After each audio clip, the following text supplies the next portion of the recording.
Souvent, les joueurs rapides, les joueurs qui misent énormément sur leur vitesse, ils sont critiqués et on leur dit c'est du football, c'est pas de l'athlétisme. Est-ce qu'on a raison de faire cette critique-là? Est-ce qu'on a raison de critiquer les joueurs rapides?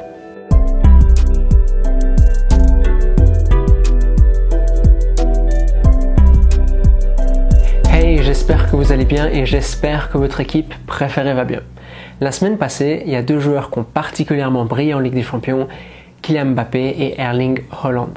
Et ces deux joueurs-là, on a souvent tendance à les critiquer pour leur vitesse. On entend que si on leur enlève leur vitesse, il reste plus grand-chose. Et cette critique, on la traitera plus tard, mais on verra que c'est quand même un peu plus compliqué que ça. Mais c'est vrai qu'on a été marqué par une décennie où on a fait la part belle aux joueurs techniques, aux joueurs petits, aux joueurs pas forcément rapides dans leurs déplacements. Les Xavi, les Iniesta.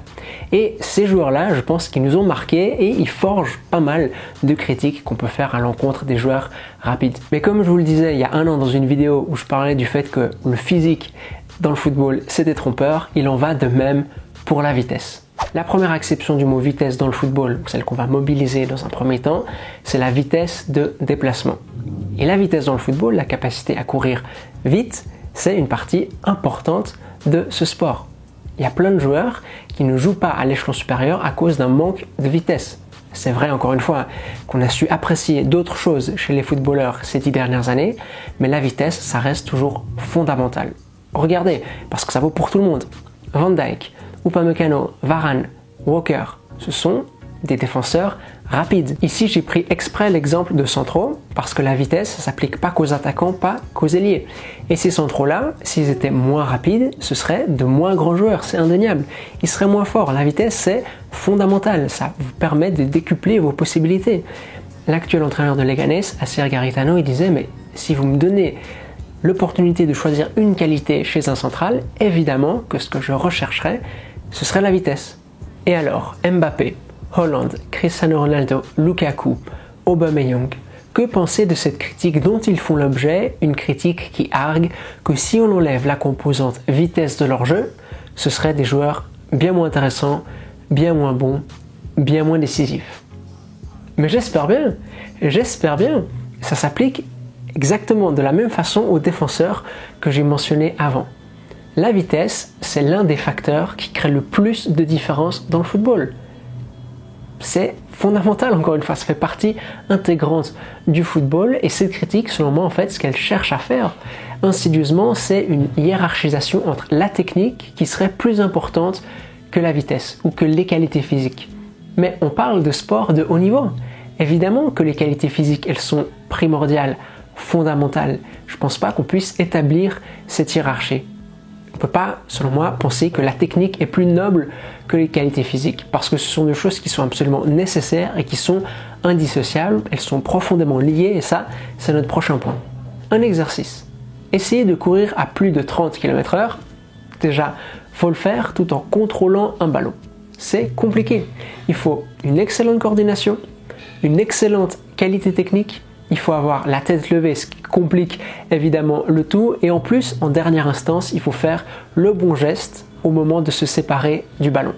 Et puis même les courses sans ballon sont compliquées. Il faut être dans le bon timing, il faut flirter avec le hors-jeu, ça veut dire que vous devez être meilleur que votre défenseur. Il faut savoir quand courir, quelle zone emprunter et quel chemin emprunter. C'est bien plus complexe, bien plus ample que seulement se contenter de courir vite tout droit. Et c'est pour ça que ça m'énerve un peu quand on critique les joueurs rapides en disant que c'est des tout droits, que le football c'est pas de l'athlétisme. Non, c'est pas de l'athlétisme parce qu'il y a énormément de paramètres à prendre en compte, énormément de choses dans lesquelles on doit être bon en plus de courir vite. Si pour être un excellent attaquant, il suffisait de courir vite, Usain Bolt ce serait le meilleur attaquant du monde et comme vous le voyez sur ces images, c'est loin d'être le cas. Une autre critique qu'on peut formuler à l'encontre de ces joueurs-là, c'est une critique selon laquelle si on enlève les grands espaces, au Mbappé, au Haaland typiquement, ils seront moins bons. Et ça me paraît déjà une critique plus intéressante. Mais le fait qu'ils soient moins bons dans les petits espaces que dans les grands, en fait, c'est assez normal. Parce que le 95, plus même, 99% des joueurs sont plus à l'aise dans les grands espaces que dans les petits espaces, rien de sorcier. Et puis, d'autre part, les Mbappé et les Haaland, ils sont loin d'être mauvais dans les petits espaces. Ok, ils doivent progresser. Ok, ils sont peut-être moins impressionnants. Oui, Mbappé, il doit progresser dans ses dribbles, il doit devenir un peu moins stéréotypé. Mais dans les petits espaces, c'est toujours un joueur qui est capable d'éliminer, c'est toujours un joueur qui est capable d'aller chercher des 1-2, c'est toujours un joueur qui est capable de se démarquer sur de courtes distances, c'est toujours un joueur qui a une vitesse d'exécution, un autre type de vitesse d'ailleurs, qui est assez remarquable. Haaland, si vous voulez lui enlever les grands espaces, vous devez défendre plus bas, et ça veut dire que vous devez défendre plus proche de votre propre but. Et ça, il sait parfaitement l'exploiter, parce que dans la surface, ça reste un super attaquant. Du coup, ces critiques, on voit que d'une part, elles s'adressent à un phénomène qui est plutôt normal, et puis d'autre part, il faut encore une fois nuancer, parce que les Mbappé, les Haaland, les Ronaldo, dans des espaces plus réduits, ils sont loin d'être des joueurs quelconques. Et pour terminer, en élargissant un peu nos horizons, un autre type de vitesse qu'on peut mentionner dans le football, c'est la vitesse mentale, une vitesse particulièrement décisive dans les petits espaces. C'est l'éducateur espagnol Eric Soriano qui dit: la vitesse dans le football, c'est pas seulement la vitesse à laquelle vous courez, mais c'est aussi la vitesse pour décider rapidement. Et à ce jeu-là, un joueur comme Toni Kroos, c'est un joueur hyper rapide. Un joueur comme Marco Verratti, c'est un joueur hyper rapide. C'est Cruyff qui disait, si je me souviens bien, c'est vrai qu'il y a tellement de choses qu'on attribue à une Cruyff, mais qui disait: Guardiola, c'est un joueur rapide, c'est le joueur le plus rapide de mon équipe. Et ça, c'est intéressant. C'est qui est plus rapide dans le football? C'est qui joue au football le plus vite? Xavi ou Vinicius? D'un côté, vous avez la vitesse de pensée et ensuite une vitesse d'exécution incroyable pour Xavi, et d'un autre côté, vous avez la vitesse de course de Vinicius. C'est un joueur assez lent pour penser aux situations et qui n'est pas toujours hyper rapide dans l'exécution.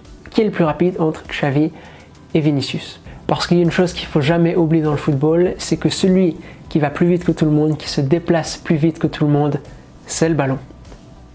Voilà, c'est la fin de cette vidéo dans laquelle on aura parlé de vitesse dans le football, de joueurs rapides, des joueurs qui, selon moi, encore une fois, subissent des critiques bien trop injustes et bien trop imprécises lorsqu'on amoindrit leur qualité en disant: non mais lui, tout ce qu'il sait faire, c'est courir vite, c'est juste un athlète plus qu'un footballeur.